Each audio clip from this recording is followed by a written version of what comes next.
Good morning friends, चाचा का bioscope से मैं रोहित आपका स्वागत करता हूं। दोस्तों, आज से हम अपनी नई सीरीज चालू कर रहे हैं जिसमें हम जबलपुर, बेड़ाघाट और छत्तीसगढ़ उत्तर बस्तर तक घूमेंगे। बेड़ाघाट और जबलपुर के बारे में श्री दिलीप राय जी हमें विस्तृत जानकारी दे रहे हैं। तो चलिए दोस्तों, हम श्री दिलीप राय जी को सुनते हैं। दोस्तों, आप चाचा का बायोस्कोप चैनल को सब्सक्राइब, लाइक, शेयर और बेल आइकन का बटन दबाना ना भूलें। गुड मॉर्निंग फ्रेंड्स, चाचा का बायोस्कोप पर आपका स्वागत है। मैं रोहित और संजय आपका स्वागत करते हैं। आज हम आप लोगों के साथ मिलकर जा रहे हैं जबलपुर बेड़ाघाट और इस समय सुबह के 5:20 हुए हैं और अब हम सोनीपत से निकले हैं और हमारा डेस्टिनेशन हमें दिखा रहा है 874 किलोमीटर और शाम को रात को तकरीबन 9 बजे हम जबलपुर पहुंचेंगे। ये चंबल की घाटी, आगरा से निकलने के बाद धौलपुर के बाद ये मुरैना करके जगह आती है। ये चंबल की घाटी और ये चंबल नदी। ये एक्सेल 6 सोनीपत से हम पेट्रोल डलवा कर चले थे। झांसी में हमने पेट्रोल डलवाया है। 507 किलोमीटर गाड़ी चली है और 19.4 का एवरेज आया है। दोस्तों, ये सागर जाते हुए हम झांसी, सागर और जबलपुर के रास्ते में हैं और यहाँ हमें बहुत ही सुंदर एक डैम नज़र आया ऑन द वे। देखिए आप, जहाँ तक नज़र पड़ती है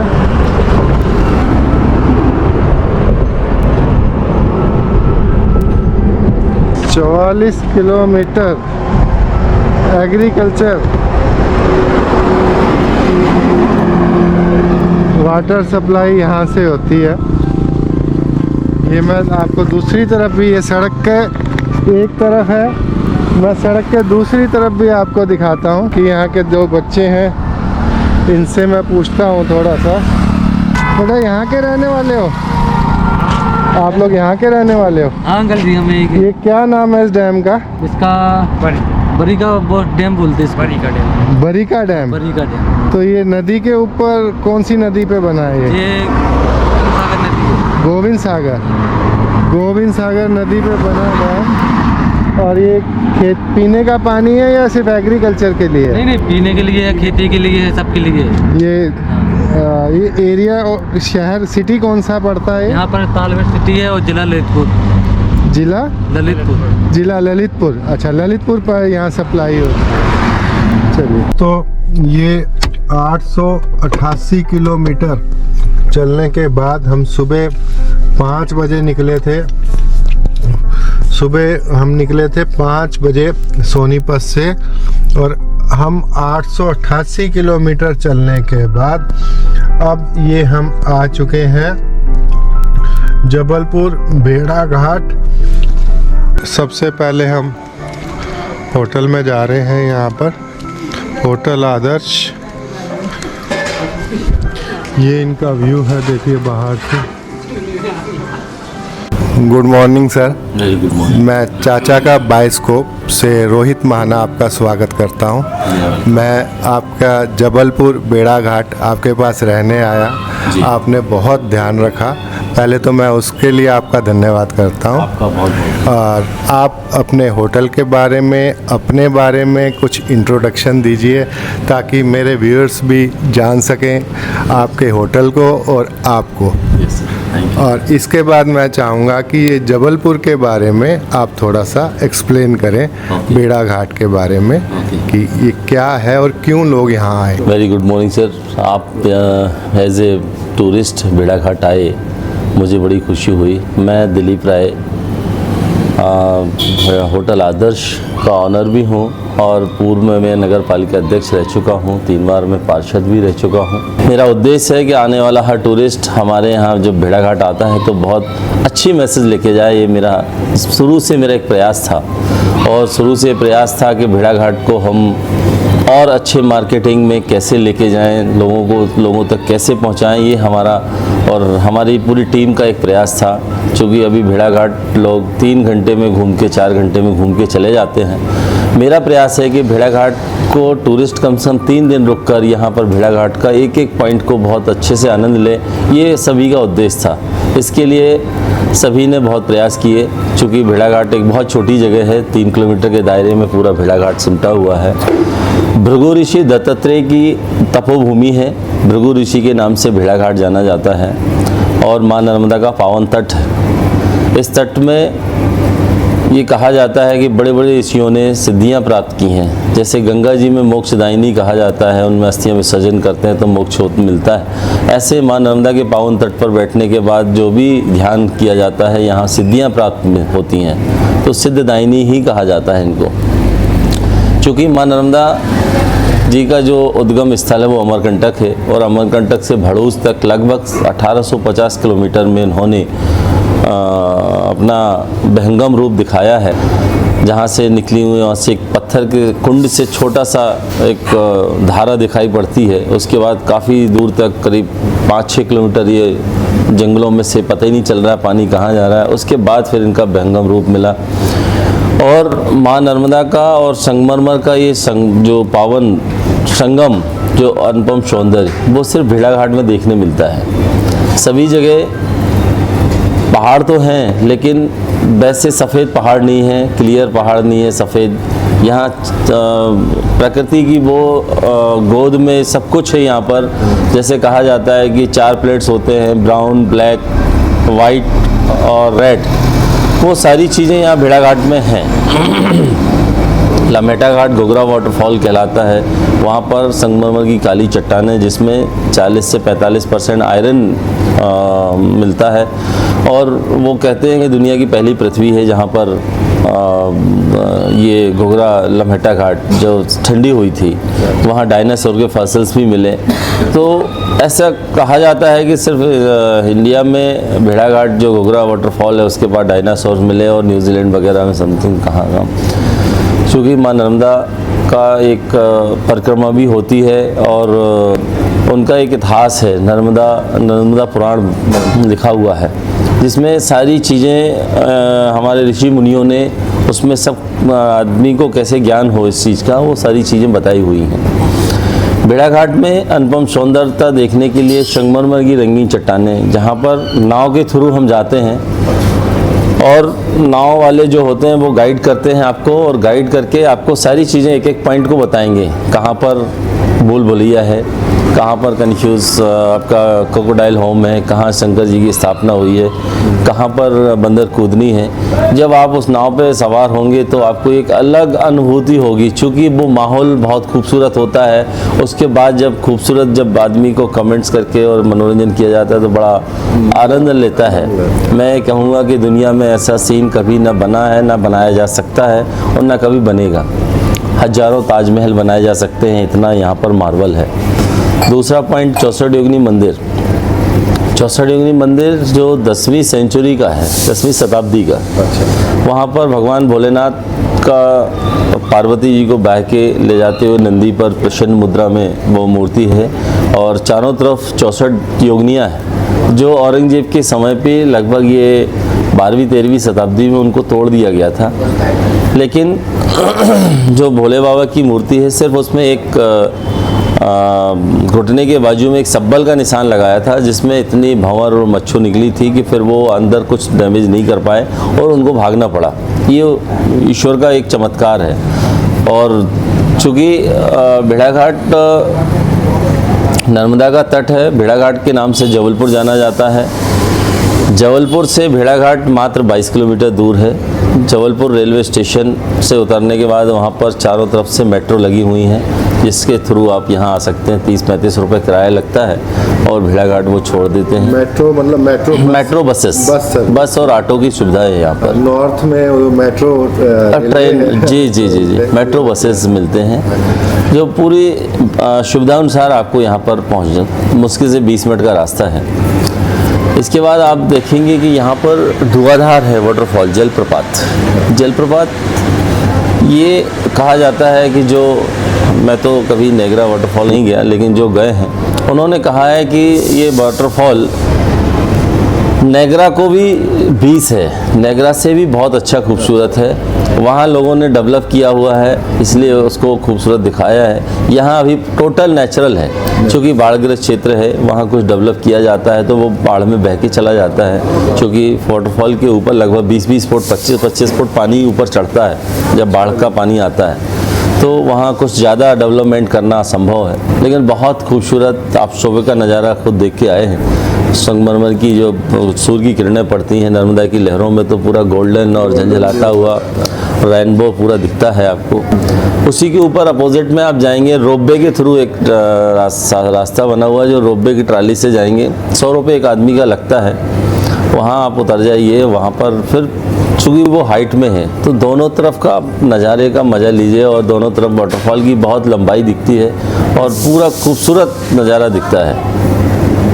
क्योंकि यहाँ पर भेड़ाघाट में चाले भरते हैं। एक मेला जो होता है शरदोत्सव का होता है। शरदोत्सव की पूर्णिमा के दिन कहा जाता है कि चांदनी रात में भेड़ाघाट में फैमिली साथ में, फैमिली ना हो तो कैमरा हाथ में, ये कहा जाता है। तो इस खूबसूरती को कैद करने के लिए लोग बड़ा आनंदित होते हैं, और उस समय हमारे विदेशों से और बाहर से भी कलाकार आते हैं। वो लोग शरदोत्सव का आनंद 2 दिन का रहता है, बड़ा खूबसूरत आनंद होता है उस दिन। पब्लिक, अभी कोविड के पहले उस कार्यक्रम में 1-1.5 लाख लोग टूरिस्ट 2-3 दिन रहता था यहाँ पर। कोविड की वजह से भेड़ाघाट बहुत ज़्यादा ख़त्म हो गया, टूरिस्ट नहीं आ रहा है अभी।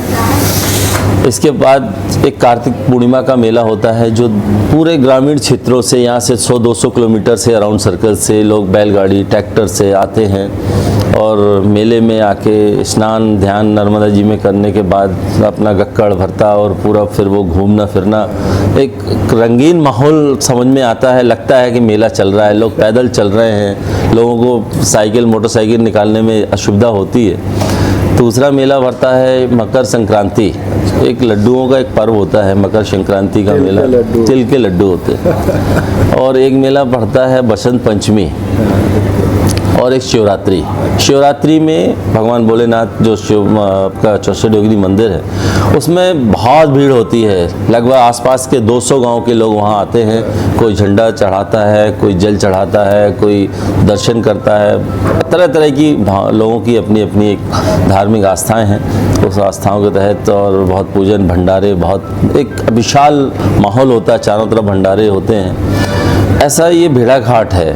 और भेड़ाघाट से लगा हुआ ये मध्य प्रदेश का एक ऐसा स्थान है जहाँ पर आप 2 से 3 दिन रुक के बहुत आनंद ले सकते हैं। बहुत ही खूबसूरत जगह है। आप किसी भी कॉर्नर में चले जाइए, हर जगह संगमरमर की पहाड़ियाँ, सफ़ेद और शांत वातावरण।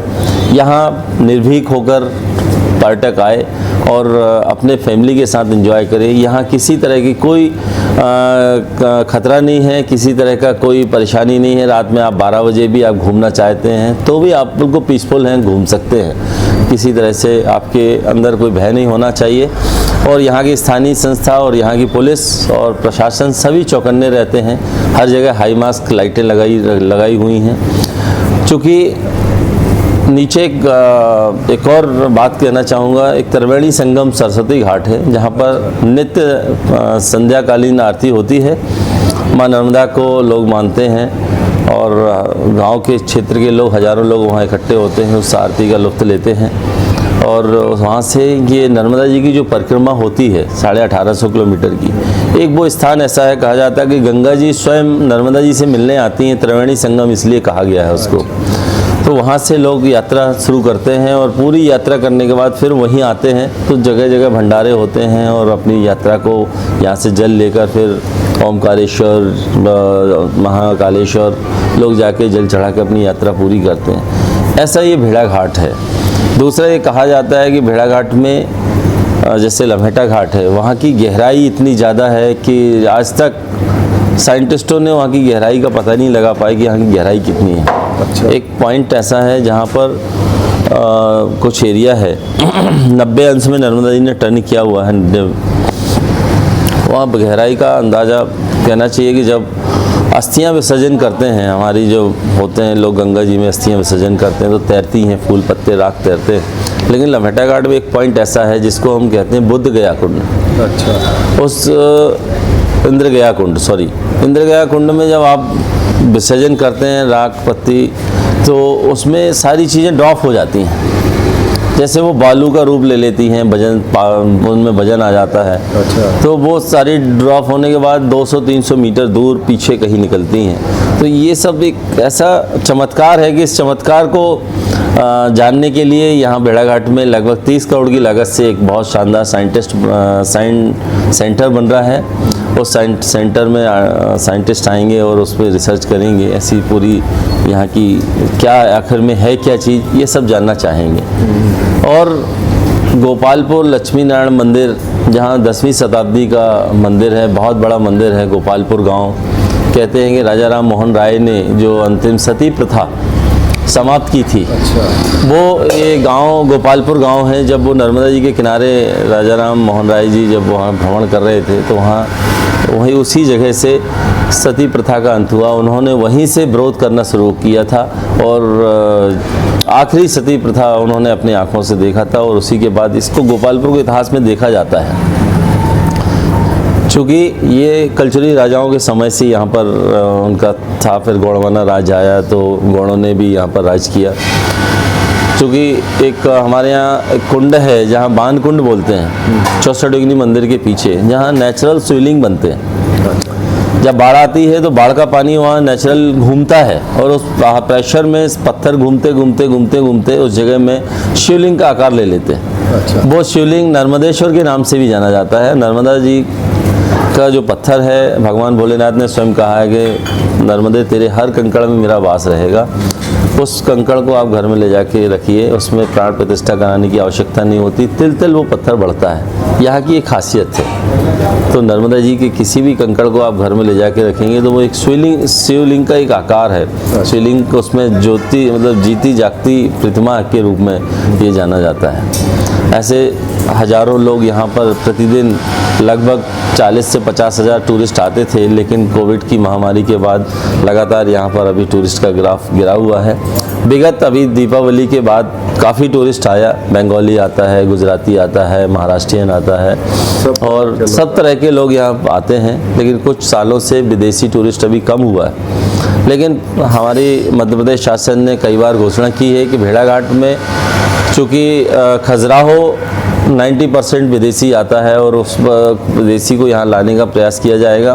तो ट्रेन रूट भी बनाने का प्रयास चल रहा है, एरोप्लेन चलाने का प्रयास चल रहा है कि वो टूरिस्ट भी भेड़ाघाट आके एंजॉय करे। ये हमारी संगमरमर की रंगीन वादियों का आनंद है। और फिलहाल जो है ट्रेन रूट ही है या एयर जबलपुर जबलपुर जी, नियरेस्ट जबलपुर। उससे आप एयर से भी और बाय ट्रेन से भी आ सकते हैं। वैसे तो भेड़ाघाट स्टेशन यहाँ से मात्र 6 किलोमीटर दूर है। अच्छा। लेकिन यहाँ लोकल ट्रेनें चलती हैं और भोपाल से लोग आने वाले हैं, इंदौर से आने वाले, वो गाड़ियाँ यहाँ रुकती हैं। 5 मिनट का स्टॉपेज होता है। यहाँ से भी टूरिस्ट रुक सकता है, यहाँ से भी भोपाल और इंदौर के लिए जा सकता है। ऐसी व्यवस्थाएं हैं और हम लोग अथक प्रयास चल रहा है। स्थानीय प्रतिनिधियों और स्थानीय नागरिकों की डिमांड है कि भेड़ाघाट में जो बॉम्बे से आने वाली ट्रेनें हैं वो भी रोकी जाएं, दिल्ली से आने वाली हैं वो भी रोकी जाएं। और न्यू भेड़ाघाट एक्चुअल में अपोजिट साइड में बहुत खूबसूरत जगह है। यहाँ पर भैरव टेकरी है, वहाँ पर परिक्रमा वासियों के लिए भोजन की व्यवस्थाएं की जाती हैं। वहाँ पर उनको रहने की व्यवस्था की जाती है, उनको जलपान की व्यवस्था की जाती है। एक स्थान है हमारा भैरव टेकरी जो पहाड़ पर रानी लक्ष्मीबाई और दुर्गावती का वहाँ पर एक स्थान था। जब वो देश को आज़ाद करने के पहले वो ऐसी जगहों पर रुका करती थी। वो भी आज खंडहर के रूप में महल बना हुआ है। त्रिशूल वेद एक नदी के उस पार लम्हेटा घाट के अपोजिट साइड में त्रिशूल वेद है, जहाँ पर ये कहा जाता है कि भगवान भोलेनाथ किसी वहाँ भ्रमण कर रहे थे तो वहाँ पर ये देखा गया कि कोई ऐसी घटना हुई तो वहाँ पर पानी की कोई समस्या थी, क्या था, तो वहाँ पर उन्होंने एक त्रिशूल चूँकि क्रोध में मारा तो वहाँ से पानी की धारा नेचुरल निकली हुई है। वो अलग अलग कुंड बने हुए हैं, लोग वहाँ आस्था के रूप में मेले भरते हैं, वहाँ पर भागवत गीता पुराण के होते हैं, लोग जाते हैं, दर्शन करते हैं। एक चीज़ और थी लम्हेटा घाट का इतिहास में, भगवान राम जब अयोध्या से निकले थे तो कहा जाता है कि यहाँ लम्हेटा घाट से जब वो क्रॉस हुए तो यहाँ पर उन्होंने लक्ष्मण और भगवान राम ने एक ही जलहरी पर 2 शिवलिंग स्थापना किए और फिर वहाँ पूजन किया। वो कुंभेश्वर मंदिर के नाम से जाना जाता है। वो मंदिर आज भी है, एक ही जलहरी में 2 स्थापना होते हैं। तो ऐसे इतिहास देखने मिलता है। फिर वो यहाँ नीचे जाके यहाँ से 20 किलोमीटर एक राम घाट है। राम घाट इसलिए कहा गया है कि चूँकि वहाँ से भगवान राम स्वयं क्रॉस हुए थे, तो उसका नाम उन्होंने राम घाट रख दिया था। तो ये भेड़ा घाट की खूबसूरती है और जो भी भेड़ा घाट आता है नो डाउट उसको बहुत अच्छा आनंद आता है। यहाँ किसी तरह की कोई लूट घसूट नहीं है। नगर परिषद यहाँ पर है, पहले विकास प्राधिकरण था, अब नगर परिषद है। नगर परिषद में बैठे सभी सदस्य बहुत प्रयास करते हैं कि आने वाला टूरिस्ट बहुत अच्छी भावनाएं लेके जाए और परिवार के साथ बहुत एंजॉय करे, ये सभी की आशा है। और मैं कहूँगा कि जब भी कभी समय मिलता है निश्चित भेड़ा घाट का प्लान बनाइए। और यहाँ पीक सीजन जो होता है अक्टूबर से लेके नवंबर, दिसंबर, जनवरी, फरवरी तक होता है। उसके बाद थोड़ा सा टूरिस्ट कम होता है क्योंकि एग्ज़ाम्स फार्मर अपने एग्रीकल्चर में लग जाता है, उस समय कम होता है। बारिश के टाइम में भी थोड़ा सा कम होता है, लेकिन अब बारिश में भी ब्रिज वगैरह बन गए हैं तो टूरिस्ट भेड़ा घाट आ सकता है। और यहाँ की जो बाढ़ में आनंद है, जो वादियों में जब पानी उछलता है 50-50 किलोमीटर की जो लहरें उठती हैं, उन लहरों का आनंद लेना है तो बारिश के समय पे भी वो यहाँ आके देख सकता है कि भेड़ा घाट क्या चीज़ है। हमारे साथ ये सज्जन, अभी मैं खुद भी जानना चाहूँगा उनके बारे में, इसी होटल में रुके हुए हैं, तो मैं ज़रा उनसे कहूँगा कि अपने बारे में बताएं। मैं श्री राम महेश्वरी भोपाल से हूँ और पर्यावरण के लिए काम कर रहा हूँ पिछले 20-25 सालों से।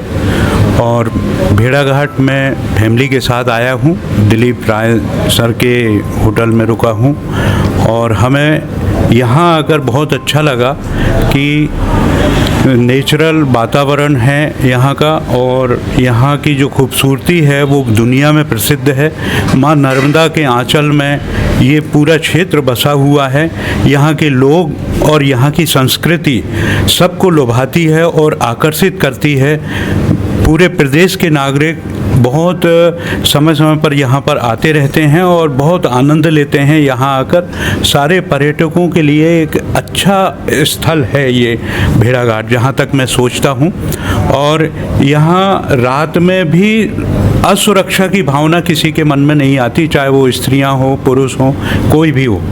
और पर्यटन की दृष्टि से ये क्षेत्र बहुत अच्छा है। पर्यावरण दृष्टि से साफ़ सुथरा है, स्वच्छता देखी है मैंने।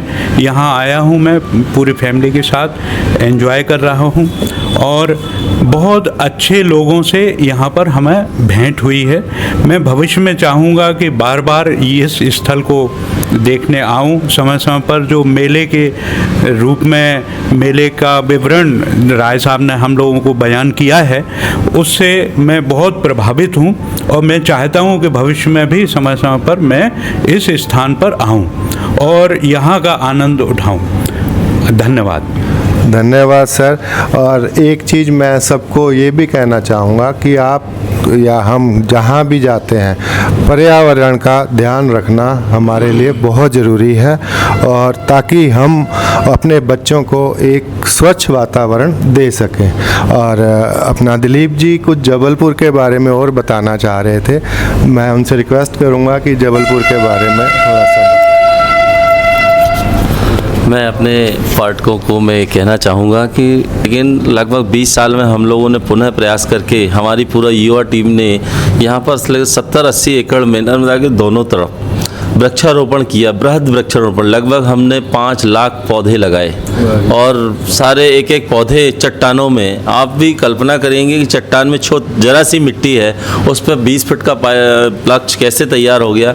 ये निश्चित हमारे सब साथियों ने बहुत प्रयास किया है और हर वृक्ष का ध्यान रखा है। 99% यहाँ पर दोनों तरफ हरियाली छाई हुई है और उसका आनंद आने वाले समय में हम एक बहुत अच्छा गार्डन बनाने वाले हैं उसके लिए, और शासन से भी प्रयास करेंगे उसके लिए बहुत अच्छा बनाएं।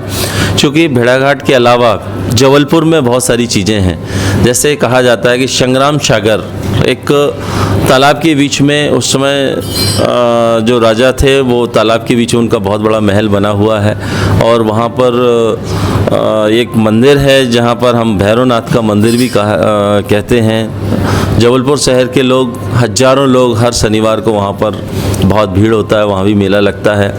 इसी तर्ज पर एक आगे जाएंगे तो एक बैलेंस रॉक मदन महल जबलपुर में है। मदन महल के नाम से जाना जाता है, राजा मदन शाह जी थे, उन्होंने नाम से वो जाना जाता है। तो एक बहुत बड़ी चट्टान छोटे से पॉइंट पर रखी हुई है। यहाँ तक कि जबलपुर में 7.12 रिक्टर पैमाने पर भूकंप आया, तब भी वो चट्टान हली नहीं, गिरी नहीं। लेकिन आप उस पर हाथ लगाएंगे और 50 ग्राम का वजन रखेंगे तो वो डिग डिग डिग डिग की आवाज़ आपको एहसास कराएगी कि हम हिल रहे हैं। इतना संतुलन बना हुआ है उसका। उसी से लगा हुआ 500 मीटर बाजू में रानी दुर्गावती का एक महल है। एक ही चट्टान पर एक किला बना हुआ है, जो कि उस समय जब ऐसे बहुत से गुप्त रास्ते थे, तो ये महलों को जो हमारे इतिहासकार बताते हैं कि जब स्वतंत्रता की लड़ाई लड़ी जा रही थी तो गुप्त रास्तों से भी वो इन पहाड़ों पर जाके, तो ऐसे सभी योद्धाओं के, स्वतंत्रता संग्राम सेनानियों के भी बहुत सारे महल बने हुए हैं। उसमें से रानी दुर्गावती एक महल है। उसके साथ एक यहाँ पर जबलपुर हाई कोर्ट की जो बिल्डिंग है वो भी इतिहास में बहुत खूबसूरत बिल्डिंग है। वो बिल्डिंग आज तक मैंने कहीं नहीं देखी, इतनी शानदार बिल्डिंग है। एक कचनार सिटी के नाम से जाना जाता है, जहाँ पर 80 फुट की भगवान भोलेनाथ की एक प्रतिमा बनी हुई है। वहाँ पर एक कॉलोनाइज़र ने जो कचनार सिटी के नाम से डेवलप की, वो मूर्ति जो बनाई है वो अद्भुत मूर्ति बन गई है। वो मूर्ति एक आज पर्यटन का इतना बड़ा पॉइंट बन गया है कि हर आदमी वहाँ पर भगवान भोलेनाथ के स्थान पर जाता है और दर्शन करते हैं। ऐसे बहुत सारे पॉइंट्स हैं। इसी से पीछे हमारा त्रिपुर सुंदरी है, जो राजा कर्ण की देवी कहा जाता था। राजा कर्ण बहुत बड़े दानी थे। ये उनको एक वरदान था कि वो 1.25 मन सोना रोज़ लोगों में बांटा करते थे, अपनी लोगों के जो है, तो उनको तपस्या के बाद वो मिलता था। वो देवी यही है, भेड़ाघाट से मात्र 8 किलोमीटर दूर है। वो भी एक बहुत अनुपम सौंदर्य है और बहुत पहाड़ के ऊपर आपकी गाड़ी मंदिर के ऊपर तक जाएगी, पास तक जाएगी, वो उसका भी आप दर्शन कर सकते हैं। इसके आसपास चूँकि अराउंड सर्कल में लगभग पचमढ़ी यहाँ से 150 किलोमीटर है, खजुराहो यहाँ से 300 किलोमीटर है। इसके पीछे बरगी डैम, जहाँ पर एडवेंचर होते हैं, 100 किलोमीटर में पानी भरा हुआ है, वो है बरगी से लेके लमंडला के बीच में पानी भरा हुआ है। वहाँ पर क्रूज़ वगैरह चलते हैं, सारे स्पोर्ट्स के बहुत अच्छे बच्चों के लिए और सारे कार्यक्रम किए हैं। ऐसे अपना कान्हा नेशनल पार्क है, यहाँ पर बांधवगढ़ है जहाँ पर जंगल सफारियाँ होती हैं, और नेशनल पार्क का तो कुछ एक वो है। भेड़ाघाट को यूनेस्को में भी लिया जा रहा है, अभी भी यूनेस्को की उसमें इसको शामिल किया गया है, और आने वाले समय में यहाँ पर बहुत अच्छा निर्माण होने वाला है।